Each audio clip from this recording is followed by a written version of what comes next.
আমি কি তোমার না করছি? তুমি কইছো আমি কামটা শেষ করে লাগতেছি।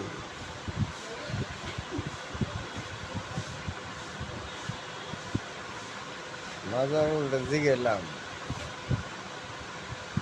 যে শ্বশুর পরে আবার কোনো সমস্যা আছে নাকি। মাজার উল্টে জিগেলাম যে পরে কি আবার কোনো সমস্যা আছে নাকি।